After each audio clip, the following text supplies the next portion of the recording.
All right. Intermolecular forces. So, not going to change my life. What do I care if I know how saran wrap now works? I said it again, another $20. And it doesn't matter to me. Okay, maybe not. I mean, you know, whatever. But do you ever think about why water is a liquid at room temperature? You probably haven't. You probably haven't taken some water and you know, coffee, which is mostly water. It's got a little bit left here. Why is it a liquid at room temperature? You know, why do you have to get to real cold temperatures for water not to be a liquid anymore? Maybe you never thought about that. Or you ever think about methane? You know, you go and turn on the gas burner. Psh, gas coming out. It's a gas. Okay, why is that stuff a gas at room temperature, but water is a liquid? And, you know, you have solids at room temperature. Or you have to get water to get it to be solid. You have to make it really cold. I mean, maybe you never thought about all this stuff before. Answer, what's the word of the day, people? Use the I. Intermolecular forces. Yes, that's exactly why. If you have intermolecular forces between molecules, between compounds, you're going to have a solid or you're going to have a gas. A solid or a liquid. You're not going to have a gas. If you have no intermolecular forces, you'll have a gas. So intermolecular forces dictate who's a liquid, who's a solid, and who isn't. In other words, you're a gas. Those are the reasons. States of matter. When we started this video out, remember I said we'll come back to this eventually in the first video. Now we're full circle. We went back to that first video, that review of gases, liquids, and solids, and we went through what they are and what their characteristics are. But now we can say who is who and why. All right, let's go through it. If you have intermolecular forces between you, you are going to be, again, a solid or a liquid. Water. Why is water?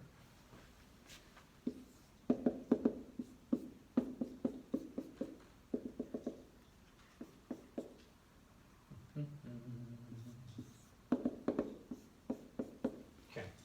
Because it has this hydrogen bond. And it's a strong bond, that hydrogen bond.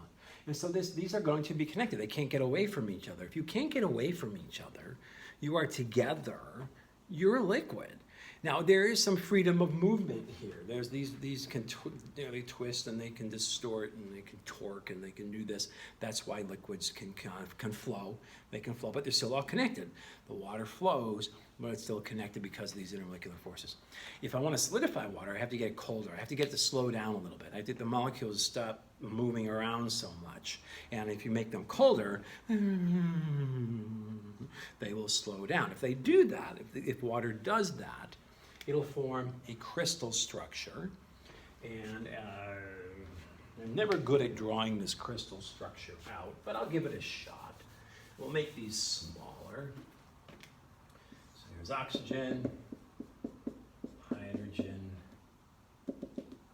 hydrogen, oxygen, hydrogen, oxygen, hydrogen, hydrogen. Yeah, you get you. Oxygen, hydrogen, hydrogen. Keep going. 1, 2, 3, 4, 5. Ooh, oh, yes.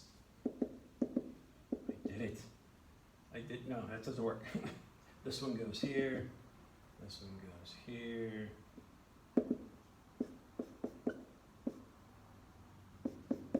And then these two go here. Actually, I always screw it up. You got to get 6 of these together to form this little ring here. And I just made 7 of them. Oh. Yeah. Boom. That'll work. That'll do it.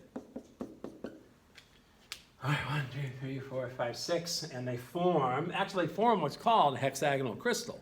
And that kind of looks hexagonal. I got 1, 2, 3, 4, 5, 6 sides to it. That's one of my better jobs there. After I screwed it up, I came back. So this is what water does when it freezes. The hydrogen bonds are still intact, but it forms a crystal. And so if you can get water to slow down enough, they'll actually align themselves into a hexagonal crystal. And that hexagonal crystal is the solid water. So things that are solids and liquids are going to have these intermolecular forces. Again, even with something which is a gas, I was talking about helium earlier. You can get helium, which is normally a gas, which is a gas at room temperature, not normally, I guess that's normally, a gas at room temperature, to liquefy. You can do it. But it's hard to do. You need low temperatures and a lot of pressure to cause those London dispersion forces a chance to kind of clump together. Because if you don't give them a chance to clump together, it's so fast that the shifting is like, hey, you were negative just a second ago. I know, I'm sorry, I shifted right back. I wanted to bond with you. No bonding. Okay. So anyways, what about gases? Earlier, you remember, if you were paying attention, you were drooling, okay, and falling asleep. I had a methane molecule drawn, a Lewis structure of a methane. Let's redraw that. A carbon surrounded by 3 hydrogens. And actually, you can leave it like that. It's okay. Everybody knows. All the cool kids who know their organic chemistry know that means you're connected to hydrogen.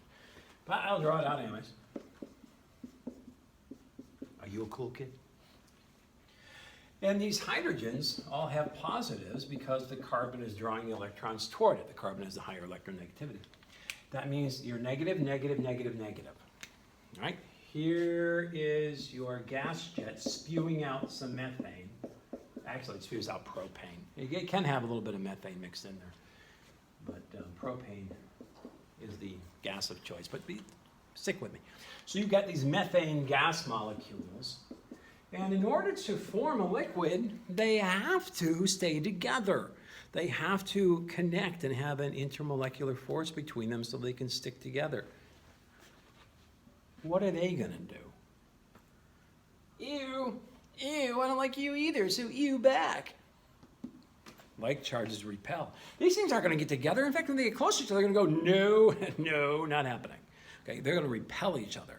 They're not going to stick together. Therefore, they are going to be spread out a gas at room temperature. The lack of intermolecular forces gives you gases.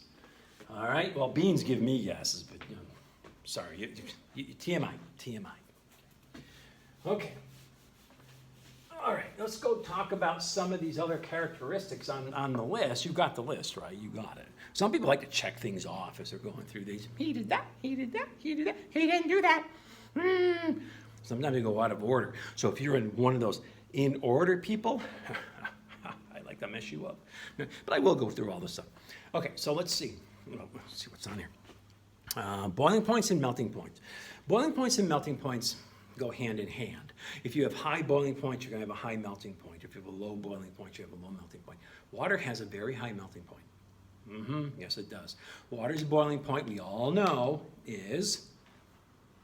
Billy? 100 degrees Celsius. Very good, Billy. Billy's my angsty student. He's usually very angsty, but today's in good moves. That's good. Michelle. 212 Fahrenheit. Very good, Michelle. A lot of people don't remember that one. That's good. Well done.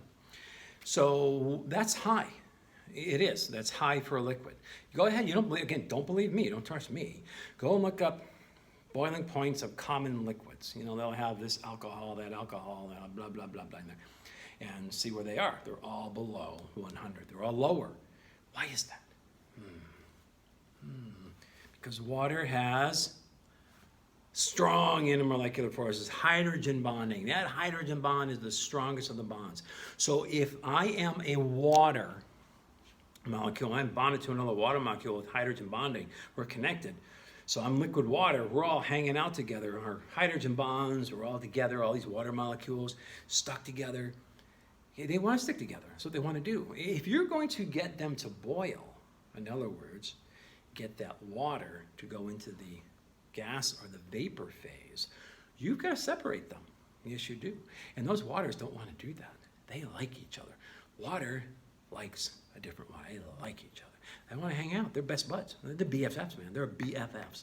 And the only way you're going to get them to separate is crank a lot of energy into them.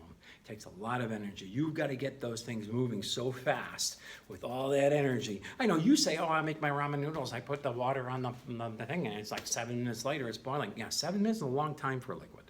Okay, it is. And so if you listen to boiling water, which is good, cheap, clean, and family entertainment, I bring the whole family around. We listen to the water boil. It's actually kind of sad because this is what you're going to hear. We're getting hotter. I know, Fred. Wilma, what's happening? I don't know. No, no, no, no, no, no, no, no, no, no, no, no, no, no, no. You listen. You do it. You're going to hear that screaming. You are forcing those water molecules, which don't want to separate because of hydrogen bonding, to separate. It takes a lot of energy to do it. So water has a high boiling point. You have a hydrogen bond, you have a high boiling point. Okay? If you don't have a hydrogen bond, you have a lower boiling point. You might have a dipole-dipole bond, lower boiling point.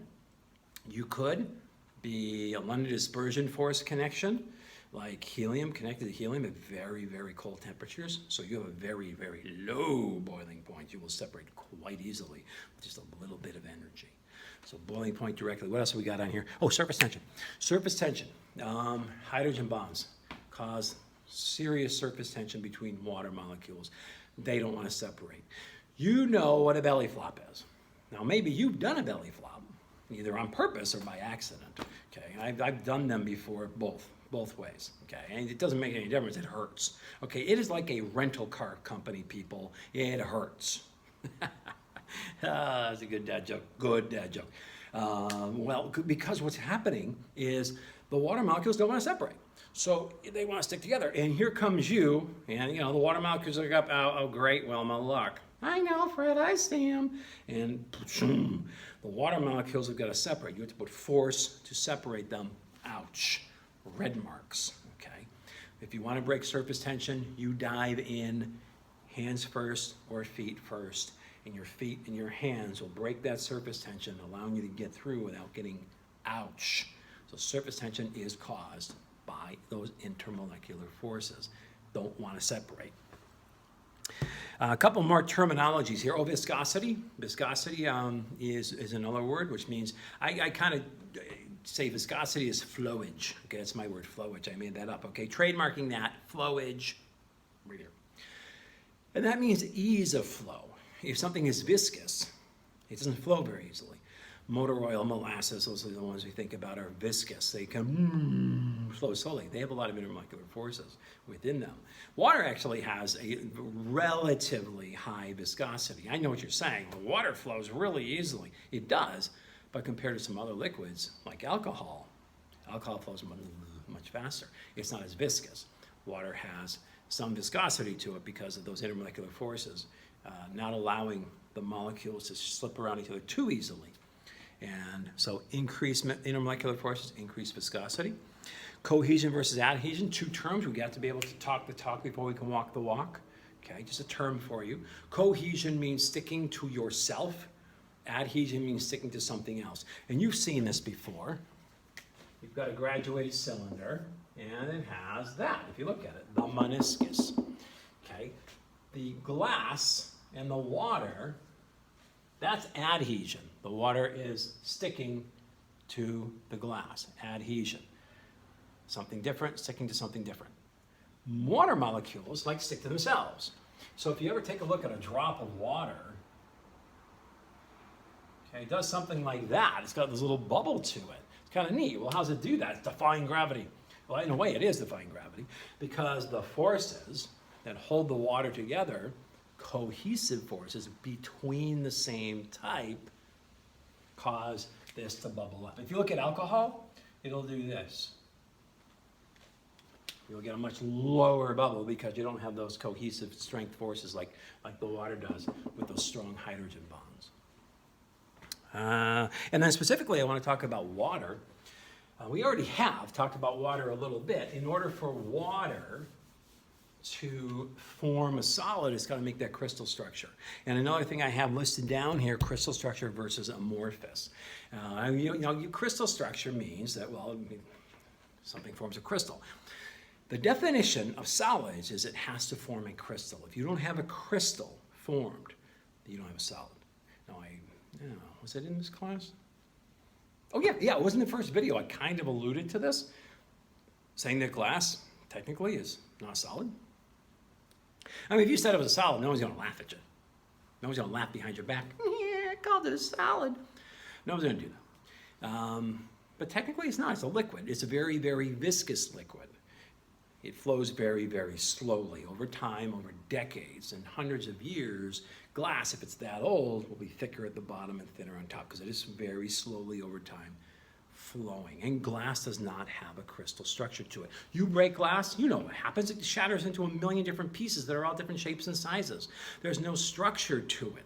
It's just a mess. It's amorphous. Now, you've heard of amorphous before. I know you have, okay? I know you've watched, yes, you have. You've seen The Matrix, okay? Remember The Matrix? Remember Amorphous? He was like the leader. He's just like, he was like such a cool guy. Lawrence Fishburne, right? That was him. Like, well, yeah, he's so cool, right? Okay, he's amorphous. Oh, Morpheus? Oh, I'm sorry. No, not that amorphous. Amorphous means no form. Morph means form. No form. So glass is what would be called, you can call it an amorphous solid. Okay, people would live with that. Or you can call it a viscous liquid. It doesn't have a crystal structure. That's what amorphous means. Now, I mentioned earlier in the last video about salt crystals. Salt forms perfect cubic crystals. It's really kind of neat. Check it out under a microphone. Magnifying glass, microscope. I got nothing. I got too much coffee. That's what I got. And so you check that out. You got a perfect crystal structure. Some of you like quartz crystals. There are people who have quartz crystals, and they hang them from their rear view mirror to absorb the energy from the sun to give them more energy. And they feel the energy from the quartz. If you're one of those people, I'm laughing at you. Sorry, I am laughing at you. I'm sorry. It's the way it is. Okay, please stop that. But quartz crystals are kind of nifty and cool. There's a certain structure to them. Solids have crystal structure. Okay, all right. I was babbling here. Okay, I do crystal amorphous. Water. Oh, water has a very high specific heat capacity, meaning it can absorb a lot of energy because it has those strong intermolecular forces, which aren't going to cause it to separate and then do funky things. It stays together. But the other thing I want to mention is ice density. This is kind of nifty and cool. If you take some rubbing alcohol, put it in the freezer in an ice cube tray, and again, I'd like to mention this earlier, make sure you label that so somebody doesn't put that in their drink. Okay, don't do that. Yeah, you take that solid piece of alcohol and put it in the alcohol itself, it'll sink. That's really, that's what most things do. Things which are solid are more dense than things which are liquid. It's the general characteristics of things, except for water. Water's weird. And it's a darn good thing it is weird, or you and I would not be on this planet. Okay, we would not have animal life on the planet. We just don't know about plant life, but no animal life. What's weird about water? When water freezes and forms that hexagonal crystal structure, I'm not going to attempt to draw that again. I got it once. I'm not going to be lucky enough again. There's my hexagonal crystal. Each one of these is a water molecule. There's a lot of space there. Density has to do with how much volume there is and how much mass there is. This mass has a certain amount of volume, a relatively large amount of volume. If this were to melt, the crystal structure breaks down and the water molecules will get closer together. They'll just float around each other, but they're closer together. Same mass, smaller volume, more dense. So water is weird in that when it freezes, it actually has a lower density than when it's a liquid. That's bizarre, but very important. So it'll float. Water will float. The solid will float on the liquid stage, which is liquid phase, which is weird, but important because if it were not the case, if water sank, then during the wintertime, lakes, rivers, lakes would all freeze from the bottom up, killing all the plant life, and then the animal life wouldn't exist. So I'm thankful for water being weird, okay? Let's say it together. We are thankful, you go, for water being weird. Okay, right? Okay, all right. We give it up for water. Give it up for water. All right, let me check. Let's see, what do we got here? We've done this. We've done boiling point, surface tension, viscosity, adhesion, cohesion, crystal structure, and last but not least, down here at the end, ionic covalent molecular metallic crystals and some properties. The property that I want you to realize is that when things are bonded metallically, when they're bonded ionically, when they're bonded covalently, those are strong bonds. Okay, those are strong bonds. When something is let's say for example, a solid, and it's formed because of, and I put the little asterisk next to molecular, because what I mean by that is intermolecular forces. When you have a solid that forms due to intermolecular forces, that is a brittle solid. Let me give you an example, sulfur. Have you ever seen sulfur? Some people say you smell it, rotten egg, smells like sulfur. Have you ever seen it? Solid sulfur is a bright yellow solid, brittle though, brittle. You can easily take it and crumble it. Makes you feel so strong and powerful. Look at me, I crumble solids with my bare hands, yeah. Well, yeah, try doing that with, copper metal or something. You're not gonna be so strong anymore, are you? Mm-hmm. But if it's an intermolecular force, which is holding the sulfur to itself, sulfur bonding to another sulfur is due to intermolecular forces. That kind of a solid, a molecular or intermolecular solid, is very brittle. They're weak, they're brittle, and they crumble very easily. So that's the main thing I wanted to point out about those. If you have a solid, which is due to molecular covalent bonding, water, physical covalent bonding within, and you will have the intermolecular forces, but the strong intermolecular force, not so easy to crumble. If you have salt, which has those intermolecular forces too, but you have those strong bonds between the two dipoles. Positive, negative, those are strong. But if you have just something which is considered to be a pure bond between a sulfur and a sulfur, so not between the hydrogen and the oxygen and the water, or not between the sodium and the chlorine and the sodium chloride, but just sulfur to sulfur, that is an intermolecular solid, and that's weak. That is, okay, I'm checking let's see. Are you checking everything off here? Okay, are you? Did we go over everything on the sheet? I think so. I think we did. All right, okay. That means that would wrap up the material that I wanted to talk about for this evening. Actually, this would be a morning class had it meant. This morning, and we would go on and talk about lab safety. So your lab safety is your first lab. Remember to do that lab safety. I'll put an announcement in to do lab safety test, 3 pages. That's your first lab. Easy grade. Look up those up and get a good grade on it. And then we will meet next time and continue and do a real lab in the next class. Bye.